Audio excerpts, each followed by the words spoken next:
नमस्कार, न्यूज 18 के digital platform पर आपका बहुत स्वागत है। मैं हूं आपके साथ अंशिका पाठक।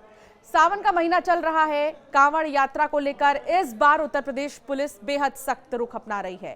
कांवड़ यात्रा की सुरक्षा, शांति और व्यवस्था बनाए रखने के लिए मेरठ जोन सहित राज्य के अन्य जिलों में पुलिस प्रशासन ने कांवड़ियों पर कई तरह की पाबंदियां लगाई हैं। जी हां, आप भी ये जान लीजिए। और अगर आप किसी कांवड़ यात्रा में जा रहे हैं तो ये खबर आपके लिए बहुत ज्यादा जरूरी है।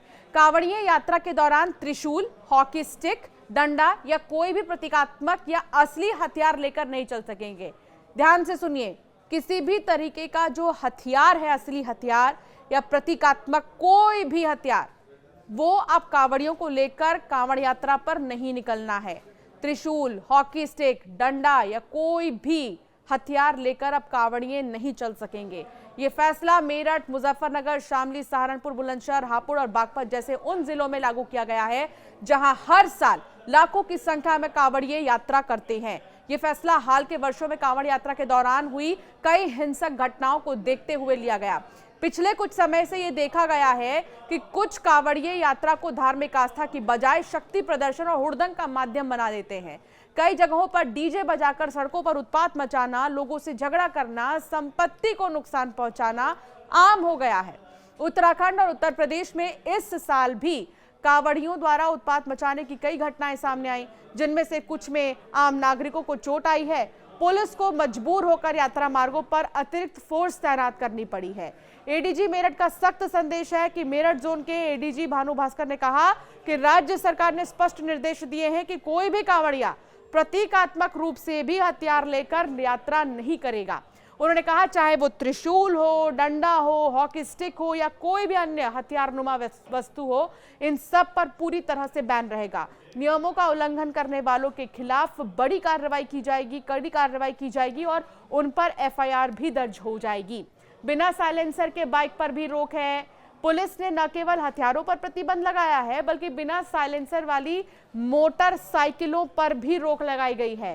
पिछले कई वर्षों में देखा गया है कि कई कांवड़िये साइलेंसर निकालकर मोटरसाइकिल दौड़ाते हैं, जिससे भारी ध्वनि प्रदूषण होने लगती है और आम जनता को असुविधा होती है। ऐसे वाहनों के खिलाफ चालान और वाहन जब्ती की कार्रवाई की जाएगी। प्रशासन पूरी तरह से अलर्ट है। यात्रा मार्ग पर इस बार पुलिस प्रशासन पूरी तरह सतर्क है। जिलों में ड्रोन कैमरे से निगरानी रखी जा रही है। संवेदनशील स्थानों पर सीसीटीवी कैमरे लगाए गए हैं और हर जिले में रैपिड एक्शन फोर्स और पीएसी की टुकड़ियां तैनात की गई हैं।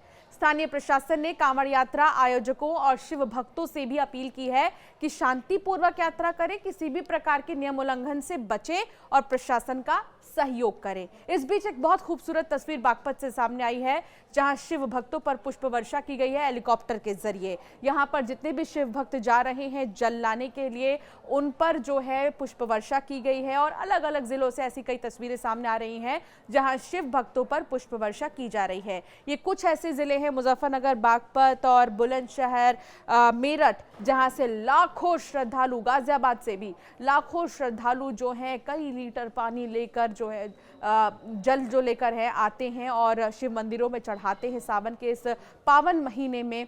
और ऐसे में किसी भी तरह की कोई समस्या ना हो, उन्हें भी कोई समस्या ना हो और साथ ही कोई लड़ाई झगड़े ना हो, ठीक से सारी यात्रा हो, इसको ध्यान में रखते हुए कुछ चीज़ों पर पाबंदी लगाई गई है, जिनमें कि हॉकी स्टिक है, त्रिशूल है, किसी भी तरह के असली हथियार इसमें शामिल है। यहाँ तक कि साइलेंसर्स को लेकर भी जो है आदेश जारी किए गए हैं कि मोटरसाइकिल जो है बिना साइलेंसर के नहीं होने चाहिए। तो ये आदेश जो है जारी हुआ है, इसका खास तौर पर ध्यान रखना है। आपका क्या मानना है इस फैसले पर, हमें ज़रूर कमेंट कर बताएं।